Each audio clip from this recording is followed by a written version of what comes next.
"My wife's family will live here for a while," said my son, so I moved out, but the next 3 days I came back with, "Yerk? What smell is that? So disgusting!" My daughter-in-law's voice sliced through the quiet like a jagged knife. I was in the kitchen rolling dough for oatmeal cookies, the kind Tommy always loved. Cinnamon and molasses filled the air, warm and familiar, clinging to my hands like memory. I had made these cookies for him every Sunday since he was 2. He was 6 now, tall for his age, full of questions, and always asking for just one more. The voice came again, louder, sharper. "We're finally going to make this place livable," my daughter-in-law declared, dropping throw pillows onto the floor like she was moving into a hotel suite. "No more old lady smell, and get your ancient books out. We're turning your room into a playroom." I froze. The wooden spoon rested in the bowl, its handle sticky with sugar and flour. I stared down at the dough, heart thudding softly, as if the sugar had curdled in my chest. My son stood beside the fridge, arms crossed. He looked older these days, more tired, more evasive. He rubbed the back of his neck and glanced away. "Just let them rearrange a little, Mom," but he mumbled. "It's not a big deal." I said nothing. I turned off the oven. No one noticed. No one looked at me when I set the tray aside.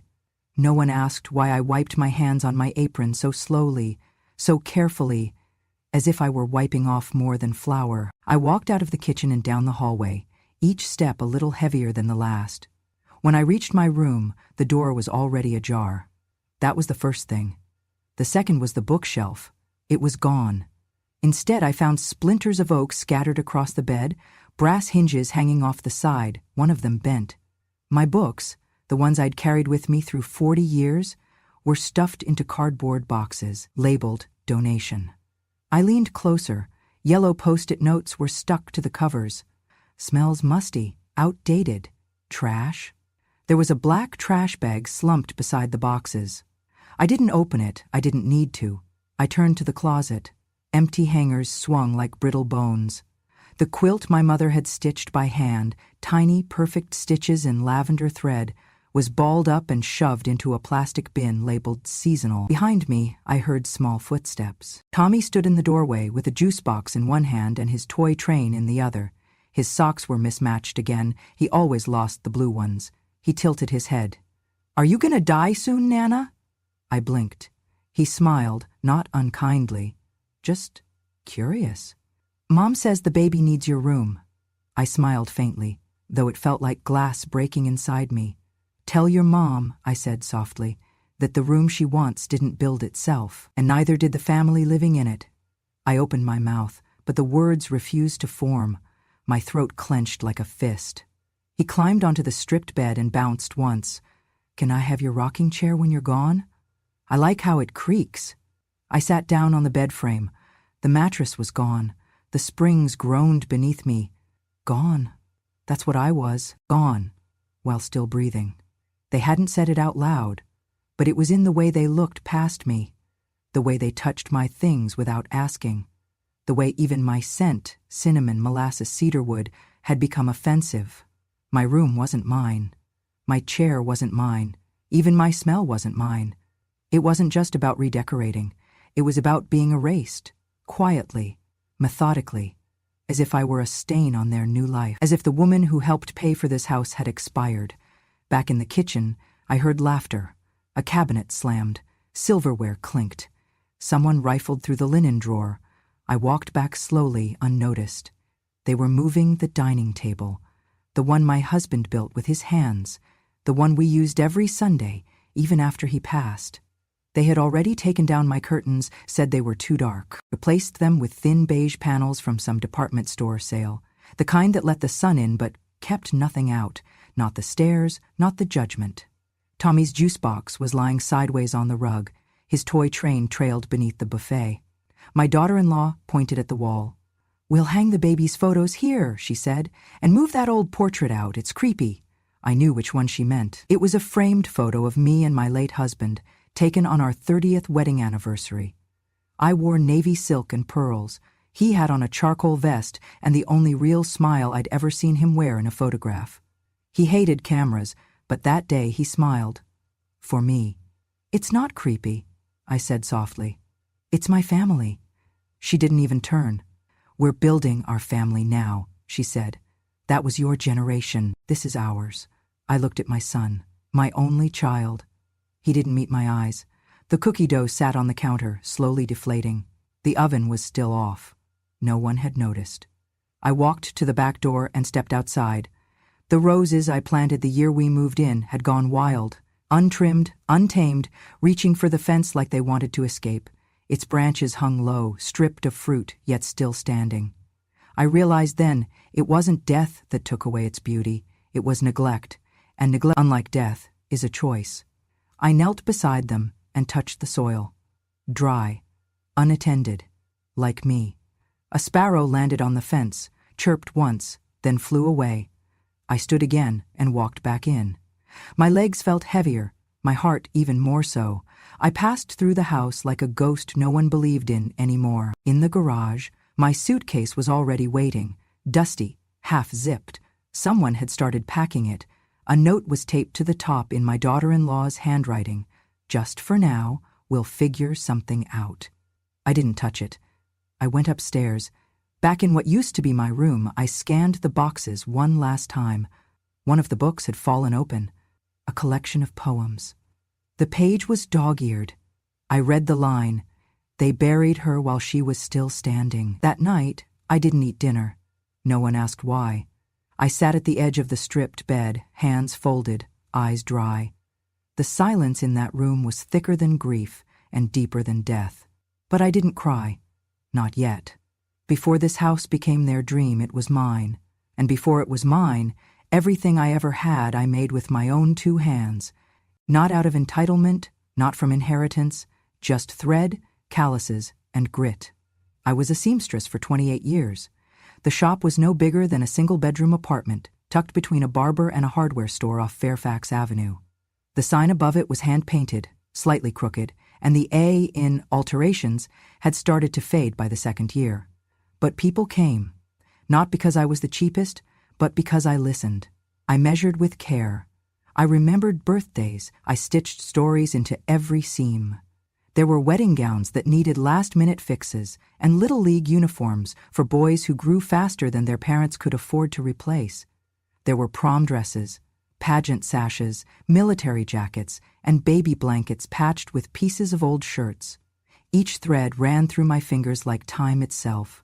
My husband never liked the shop. He thought it distracted me from my real job, being a wife. He never said it out loud, but I read it in his silences. He worked maintenance for the city, came home smelling of grease and metal, and would eat dinner without looking up from the news. We weren't affectionate, but we endured. That's what marriage was for our generation. Not fire, but endurance. Then he got sick, the kind of sick where hospital bills stack like bricks on your chest and hope becomes rationed by the day. I closed the shop 6 months into his treatment, folded up every dress, gave away every spool, and locked the front door one final time.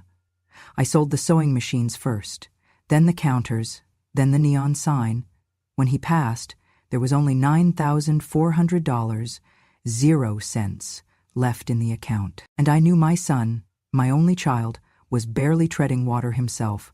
2 kids, a new wife, medical bills of their own, rent rising. He didn't ask for help, he just cried, and I offered. I remember the kitchen table conversation as clearly as I remember my own name. He came over with his shoulders slumped, hands shaking slightly as he poured the tea.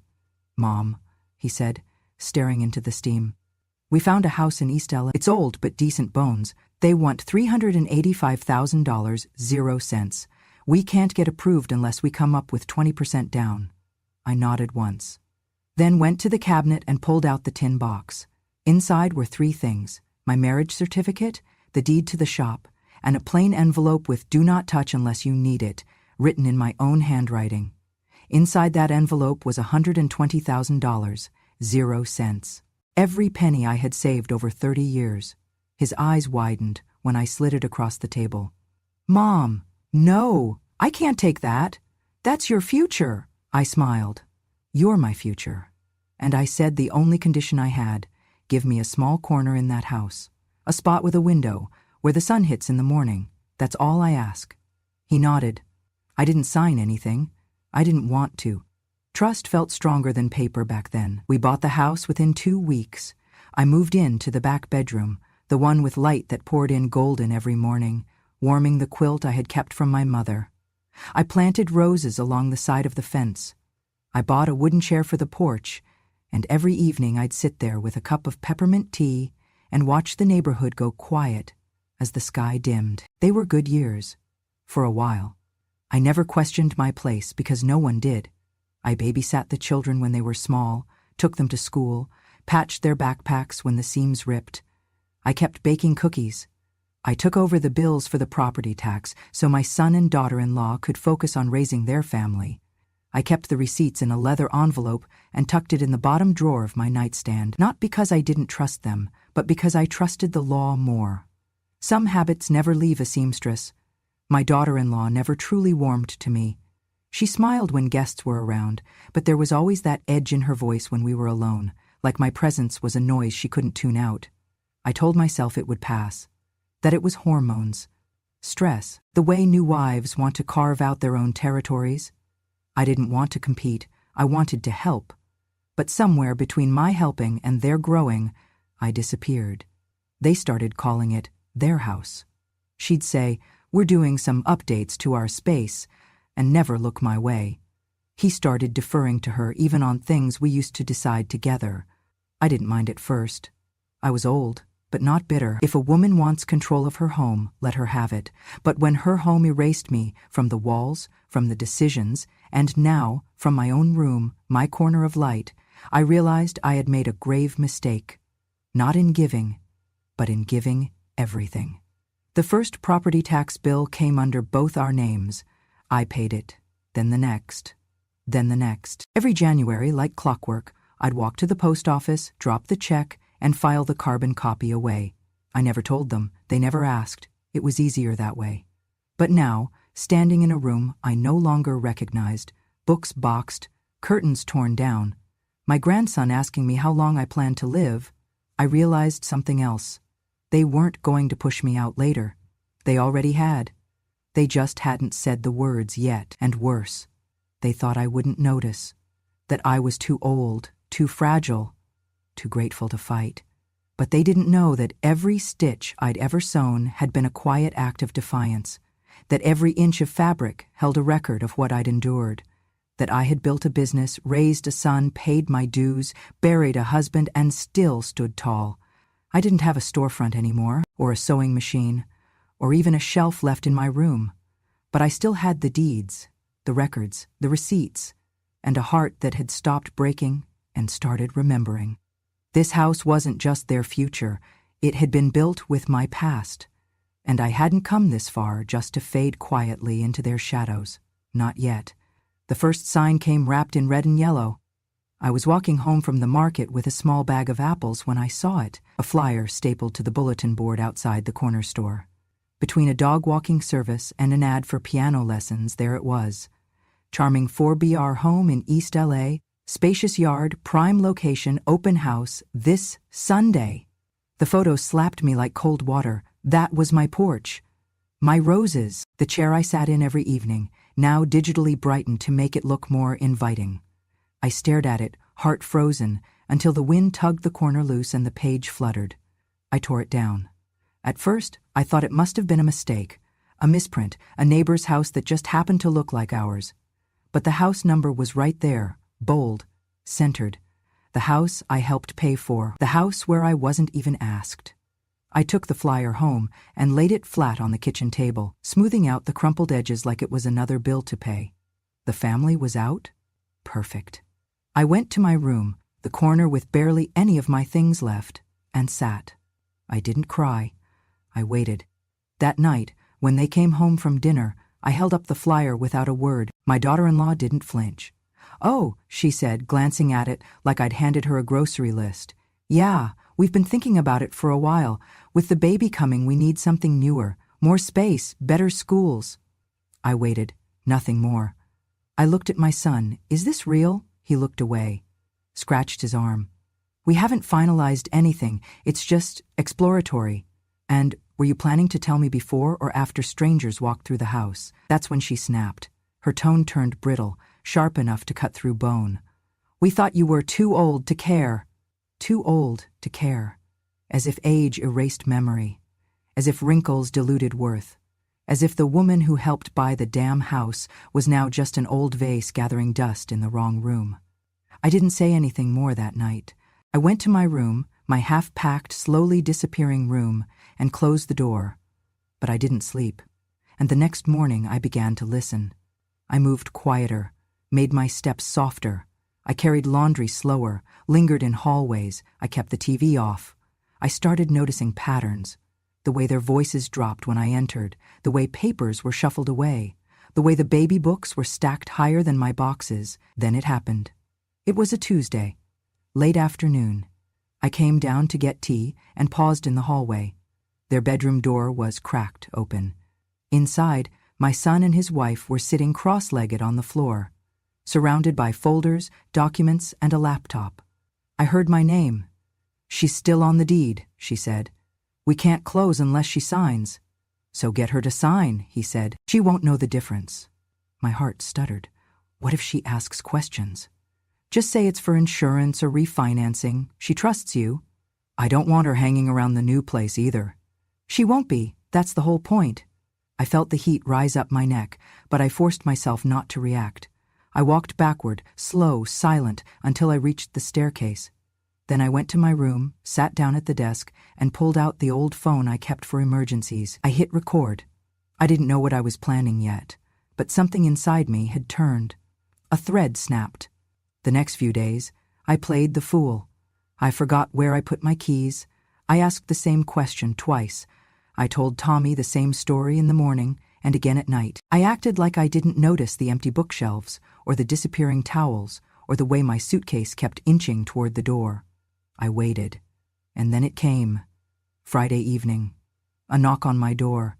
My son stood there with a gentle smile. In his hands, a stack of papers. "Hey, Mom," he said, cheerful like it was Sunday dinner. "We're refinancing the house. Just need your signature here so the mortgage rate doesn't change." He held out a pen. The stack was thick, too thick for a simple refinance. I smiled at him. "What happens if I don't sign?" He blinked.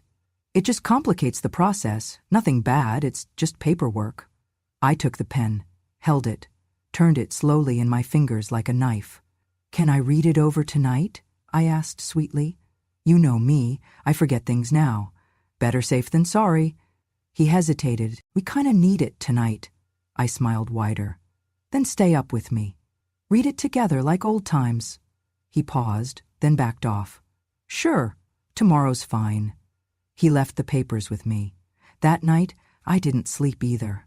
I didn't even read the papers. I didn't need to. Instead, I pulled out my leather folder from the back of my nightstand, the one with the tax records, the deed copy, the original agreement. I added a flash drive with the audio recording. I placed it all neatly into an envelope. Then, I called a number I hadn't dialed in 10 years. "Clara," I said, "it's me. Remember that sewing class I ran in the 90s? Clara, my former student, was now a real estate attorney. "Do you still handle elder co-ownership cases?" I asked. She said yes, and she remembered everything, including the woman who taught her how to hem a line straight, no matter how rough the fabric. The next morning, before sunrise, I got dressed in my best blouse. I put on lipstick I hadn't touched in years. Then I packed that envelope in my purse, because they had made one mistake. They thought I was too old to care. But I had been watching longer than they had been planning, and now they weren't just selling a house, they were selling out the wrong woman. It started with silence, the kind of silence that makes your skin itch before your ears even catch on. When I came home from my walk that morning, the house was too still. No footsteps upstairs, no cartoons blaring, no cabinet doors slamming, just the soft hum of betrayal, waiting behind a half-closed door. I opened it. My room, what used to be my room, was gutted. The bed was stripped bare, the curtains were gone. The quilt my mother had stitched by candlelight, the only thing I'd saved after the house fire in 1964, was nowhere to be seen. The walls were naked, my lamp was missing, the rug, threadbare but still mine, was rolled up and leaning against the hallway wall. I turned to the closet. Empty hangers dangled like broken bones. They hadn't just rearranged. They had erased me. The garage door was open, the sound of muffled voices and movement echoing from inside. I walked slowly, each step heavier than the last, as if my body already knew what my mind didn't want to believe. There, among boxes labeled Christmas and baby keepsakes, were 2 black trash bags and a few dusty plastic bins. One of them had my name on it, not even Mom or Nana. Just my first name, scribbled in marker like I was a stranger. I pulled the lid off the bin. Inside was a wooden box. Oak, polished, carved by my husband's hands on our 10th anniversary. He gave it to me the year we had nothing for gifts, saying, "It's not money that keeps love alive, it's memory." Inside it, I had kept everything that mattered. Letters from him, dried flowers from our wedding, and a crayon drawing my son made in kindergarten. I reached in and lifted the lid. The hinges cracked. The papers were damp. The ink had run. The dried flowers were crushed. One of the love letters was torn in half. The crayon drawing, "Me and Mommy and Daddy at the park," was crumpled and had a black heel print across the middle. I heard a laugh behind me. I turned. She was standing in the doorway, arms crossed, eyebrows raised. "Oh, that moldy thing?" she said, pointing to the box. "It was full of rat poop. You should have trashed it decades ago." Her voice was sharp, not angry, just amused. She stepped back inside the house, still smiling. I didn't follow her. I sat down on the concrete garage floor, the cold seeping through my skirt. I cradled the box in my lap, my fingers shaking, but I didn't cry. Not this time. I had done all my crying the year I lost my husband, the year I buried my sister, the year I sold my shop. I had learned the hard way that tears didn't fix what people broke on purpose. Instead, I just sat there, under the open frame of the garage door, as the clouds rolled in above. The sky darkened. Rain began to fall, light at first, then harder. I didn't move. Let them watch from the window. Let them whisper about the crazy old lady in the rain. Let them pretend I didn't hear what I heard, see what I saw, feel what I felt. Because I did. And I remembered everything. I remembered giving my son $120,000, 0 cents in cash, from years of sweat, scars, and stitched fabric. I remembered the clause in the co-ownership deed. I remembered paying every property tax bill, not missing a single one, not even when it meant skipping the new hearing aids or the warmer coat. I remembered teaching my daughter-in-law how to swaddle her first child when she fumbled. I remembered patching their curtains when they tore. I remembered saying, "Take all the space you need," and meaning it. But most of all, I remembered what I'd told my husband before he died. I won't be loud, but I will be prepared. The rain ran down my sleeves. The wooden box grew heavier in my lap, waterlogged with everything they thought they could destroy. That night I took out the folder. The thick, leather-bound one at the back of the closet they hadn't bothered to open.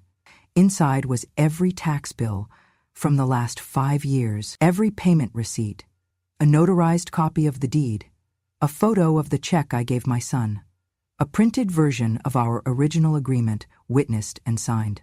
I placed them all into a fresh envelope. Then I opened my laptop. I wasn't good with computers. My hands ached, and the screen was too bright. But I had one name in mind. Clara Thompson. She'd been a teenager when she first walked into my sewing class at the community center. Shy, smart, lost her mother young, wore the same cardigan for months until I stitched her a new one from leftover fabric. She had wanted to become a lawyer even then. I typed her name into the bar. There she was.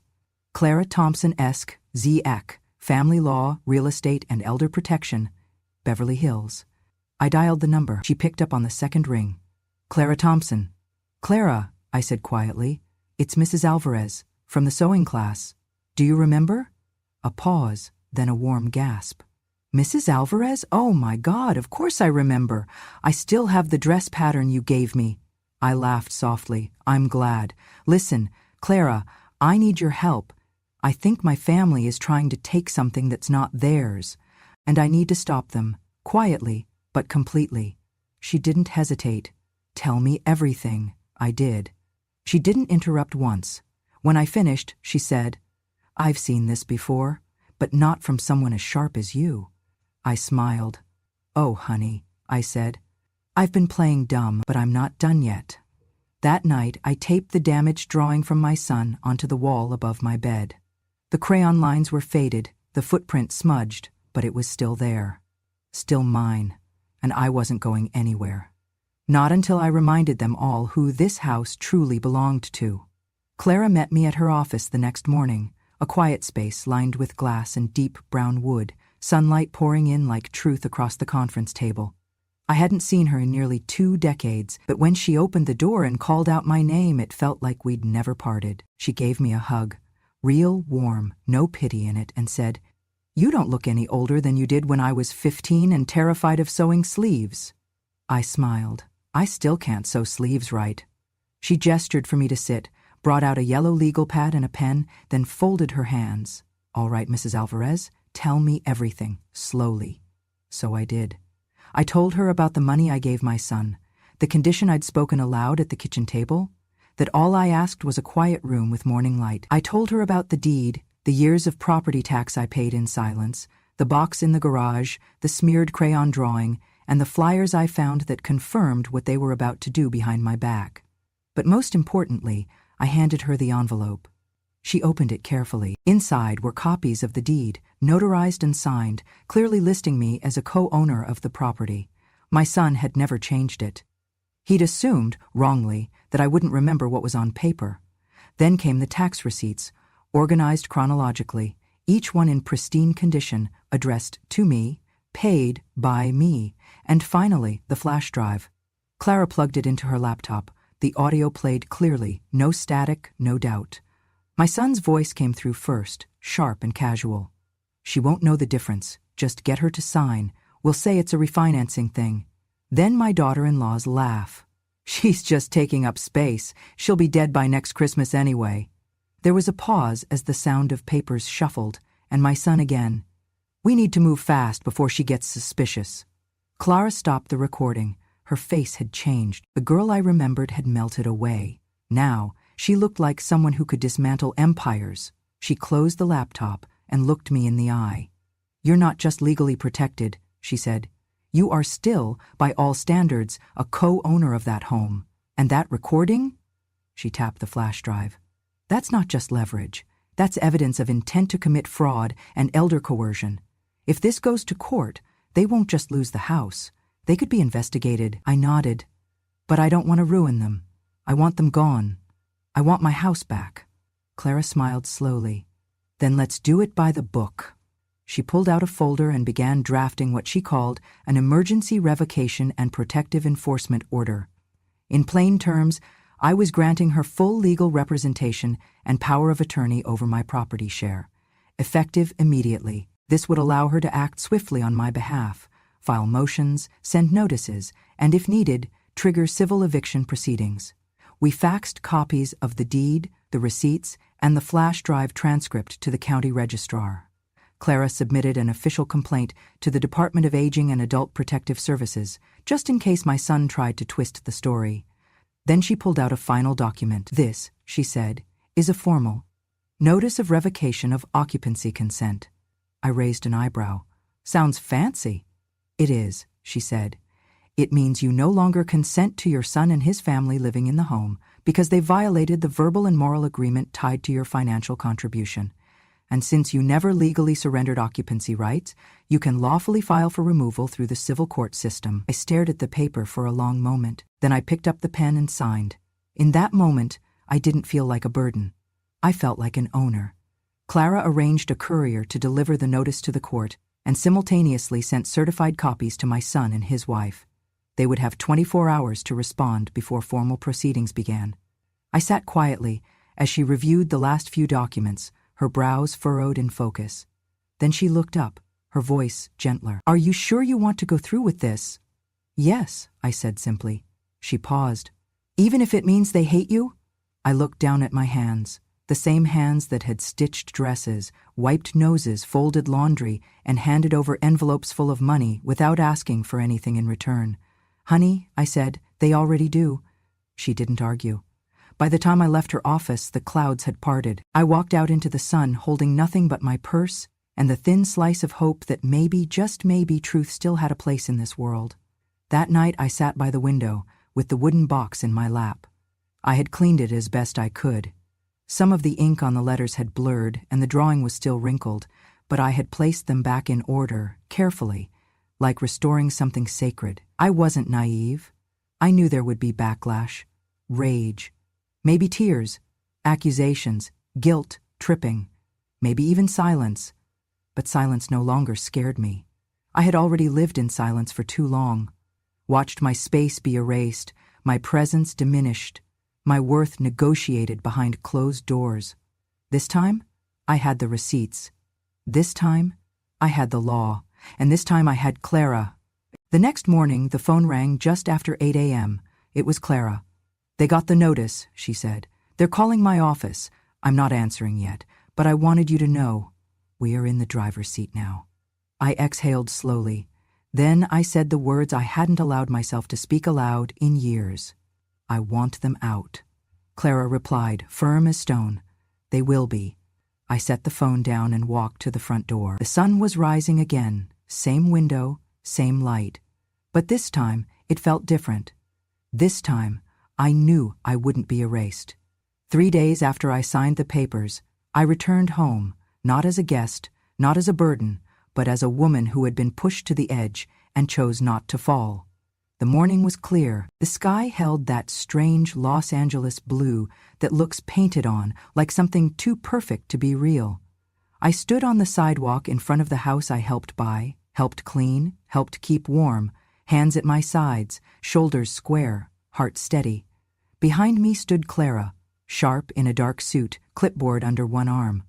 To her left was a uniformed police officer, and beside him, a representative from the civil court, an older black woman with silver braids, reading glasses, and an expression that said she had no time for liars. We walked to the porch together. Clara knocked once.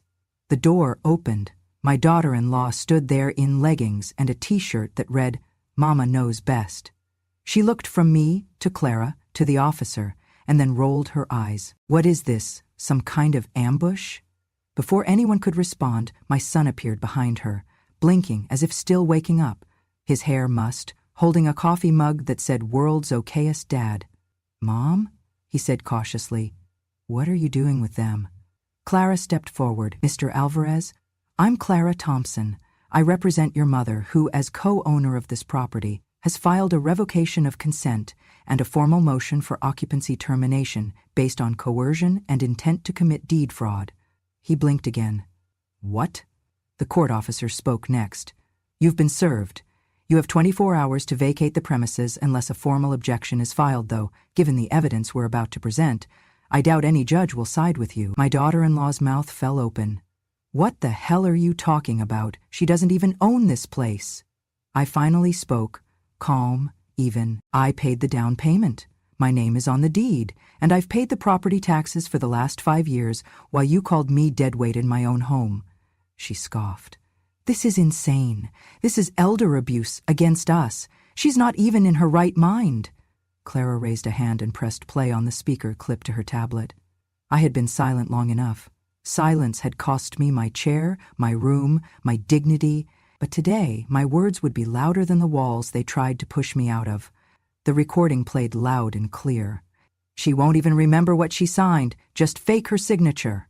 Then my son's voice, "We need to move fast before she gets suspicious." Then finally her voice, "She's just taking up space. She'll be dead by next Christmas anyway." Silence, complete, total, crushing. My grandson peeked down from the stairs above. He looked confused, holding a teddy bear by one arm.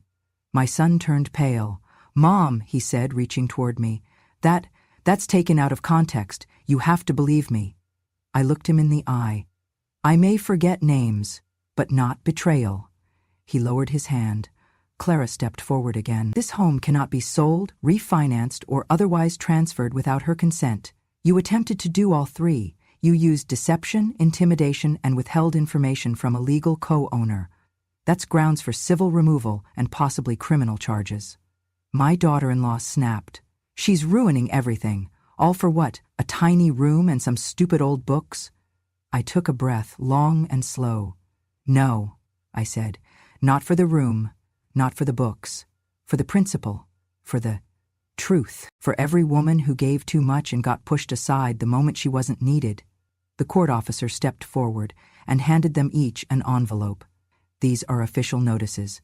You have until tomorrow at 10 a.m. to vacate. After that, law enforcement will assist with removal. Where are we supposed to go? My son asked, his voice cracking for the first time. We have a child, a baby on the way. I didn't reply. Clara did. You should have thought about that before trying to steal from your own mother. We turned and walked out without another word. As I reached the sidewalk, I looked back once. My daughter-in-law was yelling, arms flailing. My son stood frozen, and Tommy, sweet, innocent Tommy, was still holding that teddy bear, watching from behind the staircase railing, silent.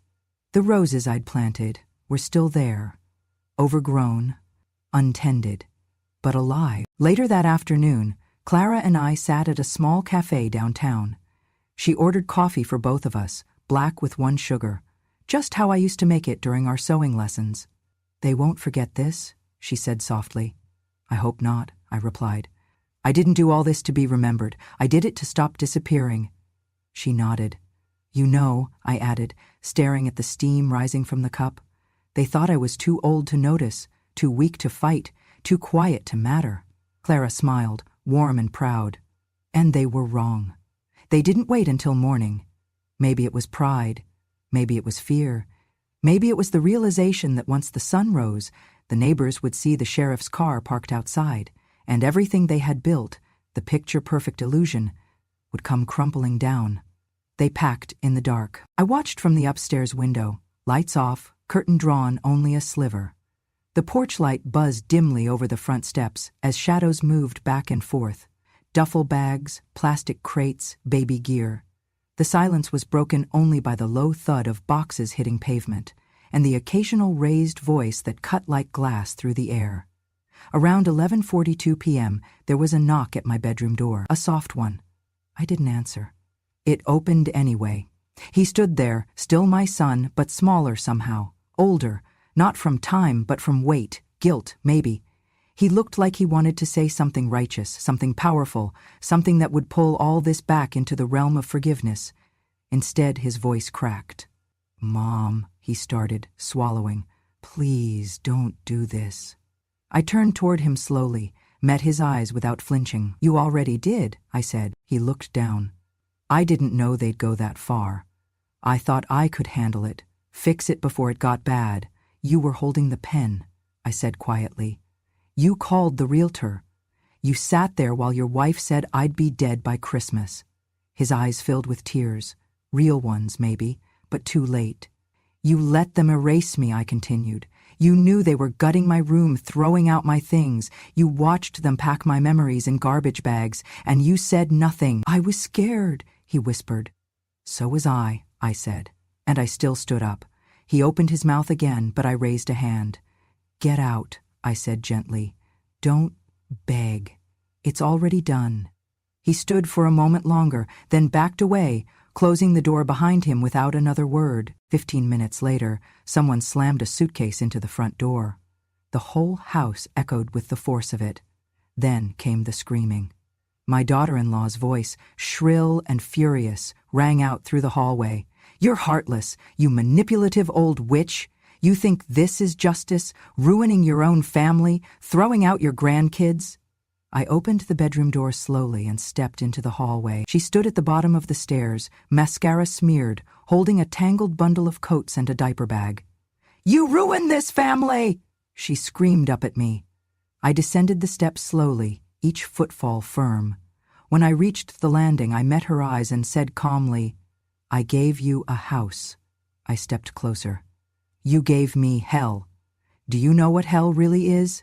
I said, my voice steady. It's watching the people you love turn into strangers under your own roof, and realizing you were the one who opened the door for them. Her face twisted. She opened her mouth again, but my son came up behind her and touched her shoulder. Stop, he said, voice hoarse. Just stop. Tommy stood by the front door, small and confused, holding his stuffed bear under one arm. He looked at me with wide eyes, not angry, not frightened, just unsure. I bent down, brushed a curl from his forehead, and whispered, You'll understand someday. He didn't reply. By midnight, the last bag had been dragged down the steps. The front door slammed once, then again, then again. They couldn't get the stroller to fold right. The tension in the air was thick, like a storm that had already passed but left behind the wreckage. They drove off in 2 cars. The taillights disappeared down the street without a single glance back. When it was finally quiet, I walked through the house. It was strange how loud silence could feel after chaos. The living room was still. Toys half-packed, a baby bottle forgotten on the kitchen counter, a sock wedged between the couch cushions. I walked to the back door and stepped into the garden. The roses I had once tended were overgrown now, wild and unshaped. The porch swing creaked in the breeze. But it was the persimmon tree that stopped me. My husband planted it the year we moved in. It had always bloomed late, stubbornly, like it wanted to prove something. But now, it was withered, branches dry and cracked, fruitless and bent, forgotten. I walked toward it, rested my hand against the trunk. It felt brittle. "Me too," I whispered. The wind picked up gently, lifting the hem of my sweater. Behind me, the house stood still, every light off except one in the hallway, glowing dim through the curtain. It looked empty, but for the first time in years it didn't feel like it. Because now, there was no fear in the walls, no weight in my chest, no eggshells underfoot, just space. Real space. Mine. I went back inside and turned off the last light. As I walked through the now quiet rooms, I didn't think about their shouting, or the slammed doors, or the empty apologies. I thought about the little girl I once was, who dreamed of a home with windows that let in the morning light. And I thought, after all these years, I had finally returned to it. I sold the house 2 weeks later. The market was hot. Everyone wanted East LA, with its promises of character and charm and potential. Funny how no one could see its value when I first helped pay for it. But now, it went for twice what we bought it for. A cash buyer, no haggling. I didn't blink. The proceeds landed in my account with the kind of zeros that could have padded a retirement, paid for cruises or long weekends in wine country, but I didn't want any of that. I wired it all into something better. A foundation. Widows with worth. A name I chose on purpose. Not because I saw myself as a victim, but because I had met too many women like me in quiet laundromats and community centers, sitting on metal chairs with hands folded in their laps, swallowing their sadness, while their children made decisions around them like they were already ghosts. We help women over 60 get legal representation, housing support, financial counseling. We don't give pity, we give power. Because when a woman has given everything and still gets erased, she deserves not a handout, but a second beginning. Just like I had. I bought myself a new beginning, too. A small house near the coast, just north of Long Beach. Nothing fancy. Just 2 bedrooms, 1 bath, and a porch that faces the morning sun. There's a salt wind that comes through every evening, brushing the curtains and cooling the tile floors. At night, I can hear the ocean breathing, soft and steady, like an old friend finally at peace. The day I moved in, I carried only a few things. A worn wooden box, a bag of clothes, the envelope with my deed and documents, and a tin of rose clippings. I planted the roses on my first morning, beside the front fence. The soil here is different, sandier, looser. But I dug deep, placed the roots with care, and whispered to them, "We've got room now. You don't have to fight anymore." Then I hung the sign. I carved it myself with a borrowed knife and an old cedar plank I found at a flea market, stained it with linseed oil, hammered it into the post beside the mailbox with my bare hands. It reads, "This house was funded by a burden. Enjoy the silence." Some days, neighbors ask about it. I just smile and say, "It's personal." They nod. They don't push. I've made friends with the woman next door. Her name's Louise, divorced, retired math teacher, great with succulents. We share coffee on Sundays and complain about how loud the seagulls are. I think she knows, deep down, that I've lived through something, but she's kind enough not to ask unless I'm ready to tell it. Inside, I kept only what mattered. One of those things was a drawing, crayon on yellow paper smudged in the corner. A stick figure version of me with curly hair and arms too long, standing beside a boy in a red shirt with big, lopsided eyes. in blocky handwriting at the bottom, "To Nana, you make everything warm." Tommy gave it to me when he was 4. They had packed it in a trash bag. I had pulled it out before the movers came, smoothed it flat, pressed it between 2 cookbooks during the night, and tucked it in the side of my suitcase like a heartbeat. It's taped to my refrigerator now, right next to a grocery list and a coupon for canned peaches. And every time I pass it, I touch the edge, like lighting a candle. I don't know if Tommy will remember me the way I remember him. Children forget things quickly, or they're taught to. But that drawing, that memory belongs to me. Untouched, undeniable. Sometimes I get letters from women in Texas, Ohio, Montana. Women who saw the story Clara quietly leaked to the local news. Elder woman reclaims her rights after deed fraud attempt by son. They write things like, "You gave me the courage to say no. I filed for co-ownership of my house this week. I left the room they told me to die in." I keep those letters in a blue folder beneath my desk. I don't reread them often, but I like knowing they're there. Proof that silence doesn't have to be the end of a sentence. I never spoke to my son again. Not because I hate him, but because I love myself more. He made his choice, and I made mine. Some lines, once crossed, don't get redrawn. They just stay there, etched into the ground like a property line no one can pretend not to see. Every now and then, when I'm out watering the roses or sitting on the porch with my coffee, I think about the house on El Camino Street, the one I helped build, the one they tried to take from me. I wonder if it ever stopped echoing after we left. I wonder if they hear my voice in the floors. And then I let it go. Because this house, this little home with salt in the air and sunlight on the sill, is mine. Truly mine. It was paid for with dignity, carved from memory, and built not on guilt or fear, but truth. And that, I've learned, is the strongest foundation there is. I built that house with love. I left it with truth. And I live now with peace. Thank you for staying with me until the very last word of this story. If you believe that grandmothers, strong, quiet women who were overlooked but never powerless, deserve to be heard, then don't forget, subscribe to Grandma True Stories. Turn on notifications so you never miss another emotional, powerful, and deeply human story from grandmothers across America.